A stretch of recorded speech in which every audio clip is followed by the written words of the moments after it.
मध्ये विश्वभर परिस्थिती निर्माण झाली आहे एक्सपोर्ट बद्दल. त्यामुळे आता अशी परिस्थिती निर्माण झाली आहे. तरी आजच्या मंत्रिमंडळाच्या बैठकीमध्ये यावर नक्की चर्चा होईल.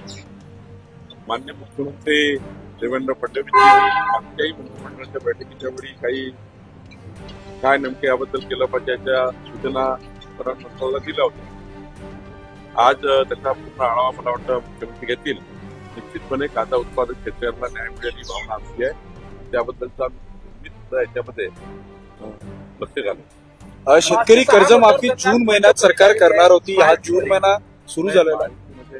काही बिल फॉर्म करता येईल तरी आम्ही सक्षम आहोत त्यांना समजून आता आमच्या काही लोकांनी फॉर्म भरले त्यांना आम्ही कमी करायला पाहिजे. अब्दुल सत्तार म्हणाले भाजपने शिवसेनेचं छाटण्याचं काम सुरू केलं आहे आणि संपूर्ण आहे ते आपल्या मुलांच्या उमेदवारीबद्दल नाराज असतील आणि मुख्यमंत्री त्यांना पाचारण समन्वय समितीच्या बैठकीत ठरलं होतं की आपापल्या नेत्यांनी आपापल्या आमदारांना मंत्र्यांना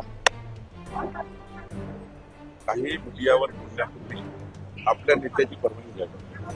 अब्दुल सत्तारांनी माननीय एकनाथ शिंदे यांची परवानगी घेतली का हे विचारावं लागेल. शेतकरी कर्जमाफीच्या संदर्भात आजच्या कॅबिनेटमध्ये चर्चा होईल का? प्रत्येक कॅबिनेटमध्ये शेतकरी हा विषय आधी असतो, पीक पाणी विषय आधी असतो, नंतरच कॅबिनेट चालू. पहिल्यांदा जलसंपदा आढावा, पिण्याच्या पाण्याचे साठे, स्केअरसिटी, नंतर शेतकरी आणि शेतकऱ्यानंतर मग आपण कॅबिनेट चालू करतो.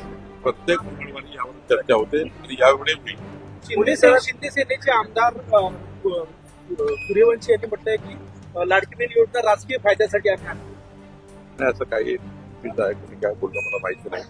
काही राजकीय फायद्याची नाही आहे. मी आधी सांगितलं काही नावं कमी झाल्या याचा अर्थ असं नाही की परमनंट कमी झाले.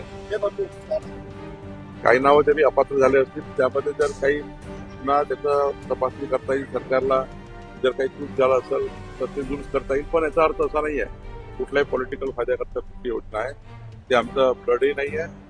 एखादी योजना केली की समाजाच्या शेवटच्या गरीब माणसाच्या कल्याणाकरता असतं. पोलीस दलामध्ये जे काही बदल्या होत आहे त्यामध्ये कुठेतरी महिला अधिकारी आरोप आहे की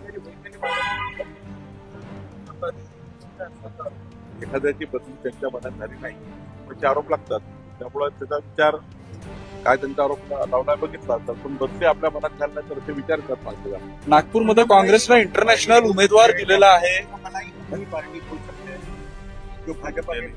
काँग्रेसनं नागपूरमध्ये इंटरनॅशनल उमेदवार दिलेला आहे. तो भाजपचे 100 मतं फोडतील असा दावा काँग्रेस नेत्यांनी केलेला आहे.